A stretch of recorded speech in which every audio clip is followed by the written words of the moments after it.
गुरुजी, अगर हम अपने जीवन में सफल होना चाहते हैं तो किसकी भूमिका अहम है? आस्था, ईश्वर, प्रयत्न या भाग्य? Maybe all of them, शायद इन सब की जरूरत हो, but in what proportion? पर किस अनुपात में? So when you say fate, जब आप भाग्य का नाम लेते हैं तो निश्चित रूप से ये आपके बस में नहीं है। जब आप किस्मत की बात करते हैं तो भी आप कुछ नहीं कर सकते। जब आप ईश्वर की बात करते हैं तो उसके बारे में भी आप कुछ नहीं कर सकते। बस आपके हाथों में प्रयत्न ही रह जाता है। तो अपना 100% अपने प्रयत्न पर लगा दीजिए। जो होगा वो होगा, है ना? isn't it? तो अपनी ऊर्जा व क्षमता के कुछ हिस्सों को भाग्य, ईश्वर, आस्था वगैरह के नाम न छोड़ें। That's not your business. अगर ऐसी कोई चीज है तो वो काम करेगी। आपके हाथ में बस प्रयत्न है ना? बस उसे ही करें। Just do that. Effort. आपका प्रयत्न प्रभावशाली होना चाहिए, यानी कि वो केंद्रित और नपातुला होना चाहिए। Calibrate it, बस यूं ही प्रयास करते रहना मूर्खता है ना? isn't it? सिर्फ मेहनत करने से आपको कुछ हासिल नहीं होने वाला। सही काम, सही समय, सही स्थान, ये सभी अहमियत रखते हैं, है ना? इन सभी के होने के लिए आपको बोध और समझदारी चाहिए। You need perception and intelligence. तो आपको बस अपने जीवन में इतना ही करना है। लगातार अपने बोध और बुद्धिमत्ता में निखार लाने के साधन तलाशते रहें। बाकी सब तो वैसे भी हो ही जाएगा। This is यही एक चीज है जिसकी ओर मानवता ध्यान नहीं दे रही। वे कोई ना कोई क्षमता पाने की कोशिश कर रहे हैं। आप कोई खास क्षमता पाने की कोशिश ना करें, बस अपने बोध और बुद्धिमत्ता को बढ़ाएं। intelligence. फिर जीवन में जिससे भी सामना हो। Right now, अभी मान लीजिए दुनिया में ये हमेशा होता रहता है। everybody wants to become a doctor. हर कोई डॉक्टर बनना चाहता है। आजकल नहीं, लेकिन 25 साल पहले ऐसा हुआ करता था। पढ़ाई मतलब सबसे पहले मेडिकल। अगर इसके लिए सीट ना मिले तो इसके बाद क्या? Engineering. सीट ना मिले तो क्या? अगली चीज, फिर अगली चीज। So let's say मान लेते हैं कि आप डॉक्टर बन गए, और मान लीजिए सारे लोगों ने योग कार्यक्रम ज्वाइन कर लिए और डॉक्टर के पास जाना ही छोड़ दिया।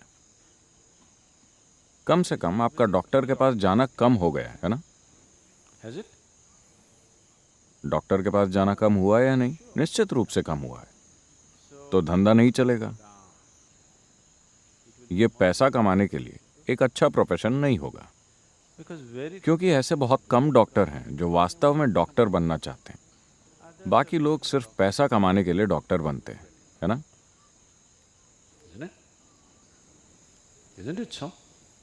अधिकतर लोग डॉक्टर इसीलिए बन रहे हैं क्योंकि उन्हें लगता है कि किसी दूसरे की बीमारी उनके लिए मुनाफे का धंधा हो सकती है। मैं इस बात के दूसरे पहलुओं को नहीं छूना चाहता, लेकिन इससे मुझे परेशानी होती है। There are few कुछ लोग सही मायनों में डॉक्टर बनना चाहते हैं।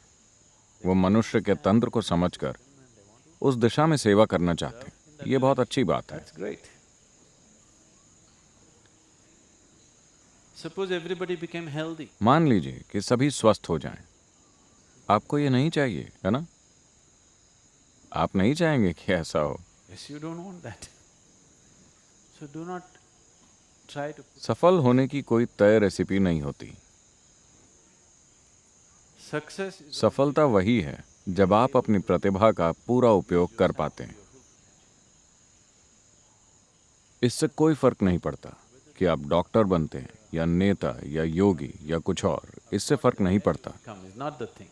Success. सफलता का अर्थ है कि आप जीवन को अपनी पूरी क्षमता के साथ जी रहे हैं। वही सफलता है। That's what success means. यदि ऐसा होना है तो आपको बोध के साथ एक सक्रिय बुद्धि की जरूरत होगी। मैं अपनी बुद्धि कैसे बढ़ाऊं, इस बारे में चिंता ना करें। इस समय अपने बोध में निखार लाना जरूरी है। It's your perception. अगर आप जीवन को जैसा वो है वैसा ही देख पाते हैं तो आपके पास इसे ठीक से चलाने योग्य बुद्धि होगी। अगर आप जीवन को उसके असली रूप में नहीं देख सके तो आपकी बुद्धि आपके खिलाफ It चलेगी। will work against you.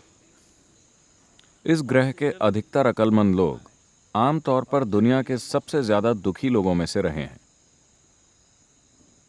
ऐसा इसलिए है क्योंकि उनके पास सक्रिय बुद्धि तो है, लेकिन वो जीवन को ठीक से देख नहीं पाते। So, तो एक अहम बात जिस पर लोगों ने काम नहीं किया, वो है अपने बोध में निखार लाना। their perception. वो अपने मन का विस्तार करने की कोशिश कर रहे हैं। ये इतना अहमियत नहीं रखता। That will वो आपको केवल सामाजिक रूप से सफल बनाएगा, लेकिन सही मायनों में सफल नहीं। अगर आप सही मायनों में सफल होना चाहते हैं तो आपको हर चीज को उसी रूप में देखना होगा जैसी वो है, बिना किसी विकृति के। अगर आप हर चीज को उसके असली रूप में देखना सीख गए तो जीवन एक खेल बन जाएगा। आप इसे पूरे आनंद के साथ और अच्छे से खेल सकेंगे। अगर आप इसे अच्छी तरह खेल सके तो लोग आपको सफल जानेंगे। आपको ये नहीं सोचना चाहिए कि मैं सफल होना चाहता हूँ। ये कभी ना सोचें कि मैं सफल होना चाहता हूँ। बस इतना देखिए कि कैसे आप खुद को एक पूर्ण विकसित इंसान बना सकते हैं। एक दिन लोग कहेंगे वो एक सफल आदमी है। he's a great success. You should not be aspiring. आप सफल होने की चिंता न करें। ये जीने का सही तरीका नहीं है। You will आप बस दुख और दर्द पैदा कर लेंगे खुद के लिए और बाकी सभी के लिए भी, क्योंकि आपके लिए सफलता का अर्थ है किसी और के सिर पर सवार होना, है ना? yes or no? Your idea आपके लिए सफलता यानी सब आपसे नीचे हों और आप सबसे ऊपर। आपके लिए यही सफलता है। ये सफलता नहीं है, ये बीमारी है। weakness. So do not सफलता के बारे में कभी न सोचें। बस ये देखें कि कैसे खुद को एक संपूर्ण इंसान बनाया जाए। फिर खुद ही ये प्रकट होगा। अगर इसने एक अच्छा रूप लिया तो आपके आसपास के लोग कहेंगे ये व्यक्ति सही मायनों में सफल रहा। ये अच्छी बात होगी। लोग आपकी सफलता को पहचानें। आपको ये नहीं सोचना चाहिए कि मैं कैसे सफल हूं। ये जीवन जीने का गलत तरीका है। approach life.